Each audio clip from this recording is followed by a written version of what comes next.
Hello once again. So, if you're following my 6th Rulebook debate, this is going to be episode 3, and now we're going to get into the assault phase. Now, as many changes as there were in the shooting phase, the assault phase is wow. I needed 2 pages of notes at least.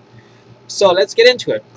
So, first of all, what are the changes? Change restrictions are the same. So, if you fire a rapid fire, a rapid type weapon or a heavy weapon, you cannot charge. If you ran during your shooting phase, you cannot charge, and etc. So all the restrictions in 5th carry on to 6th. Moving on, then one of the major changes is that the charging recipients just don't stand it anymore. They brought in stand and shoot from fantasy. If you don't play fantasy, stand and shoot is basically a chance for the charge recipients to shoot at the charger before the charger rolls his charge roll. Okay, so break it down. In 40K, they changed from stand and shoot to something called Overwatch. Now, Overwatch says that all shots are made in the Overwatch are rolled as are considered snap fire shots. So that means all of the shots made during this period is that their ballistics will be reduced to 1. So you only need 6s to hit, which for some armies like the Imperial Guard or Elder or anyone who has a lot of shooting, Tower for instance, they'll rejoice because it's another shooting phase they can do before they get slaughtered. Okay, move. Major changes. Another major change that the charge distance is no longer 6 inches. It's a 2d6 roll. So you can maximum charge distance can be up to 12 inches, or it can be as little as 2 inches. This is from fantasy. They brought it over. Like it, dislike it. It's okay for me. It adds a bit of randomness to the game, yes, but it's all fun. It actually gives the shooting armies like the Tau, especially the Tau, a chance to actually shoot people to smithereens without getting slaughtered. Moving on. Now, here where it gets very confusing, I have to be honest. When you move a model, when you after you roll your charge and Overwatch and everything, you have to move your models, right? After you move your models, oh wait a minute, come to think about it. If you do Overwatch and you fire at the chargers and the front line, for instance, you kill 2 of them, and 2 of them were actually the front line, and then you can actually cause the charger to actually fail his charge. Interesting. More on that later. This is why I changed. It's not a review anymore, it's a debate. Moving on is that the change through difficult terrain is no longer 2d6, it's a 3d6 roll, and you choose the 2 lowest die. So if you roll a 6, a 5, and a 4, your charge rate will be 9. So when you move a model into charge, there's no more powered in from the defender.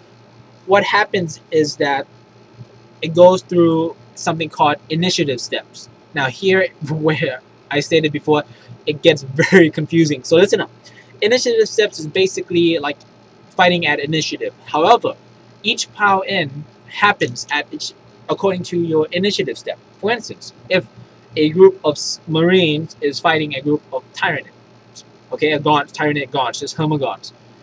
The group of Marines, everyone has initiative 4 flat on the board. So once they charge in and get to base in contact, the defender will actually react by piling in. So they're initiative 4 as well, so all of them will move out at the same time and fight.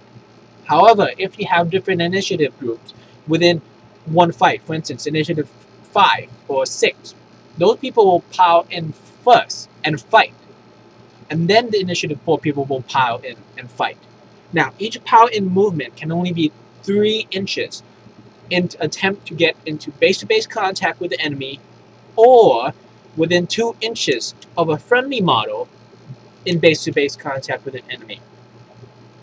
And if you cannot, and if there's models that cannot get into the previous 2 categories, they just move in 3 inches as close as possible to the combat. Now, what happens with this is that means the maximum charge range of your models can be 9 inches. Because you can charge in, no, not 9 inches, 2d6 plus 3 inches. So you can charge in and get one guy in contact. Then you pile in, right? Both off both offending, that's charger and chargee, I think, power in at the same time at at initiative step. So, post in the comments if you think that I'm wrong or that I interpret the rules incorrectly. But please clarify this point to me, because for me it's very confusing.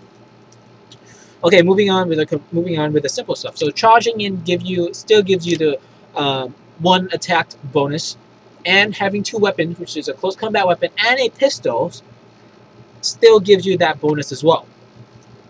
And rolling to hit and to wounds are the same.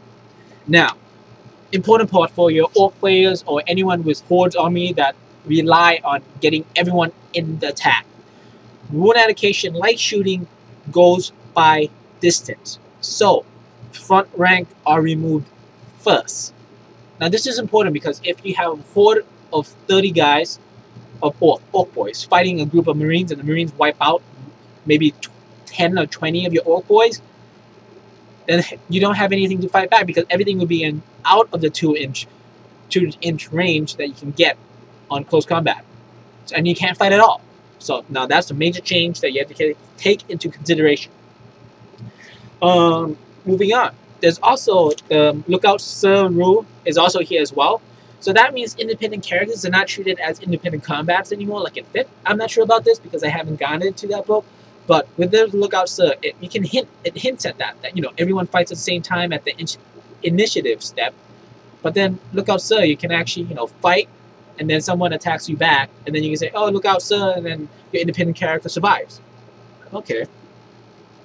Now, when it comes to falling back, winning a combat is still the same. You count out the number of wounds you cause, their cause, and who caused the most wins. So that's the same. Morale checks and everything are the same.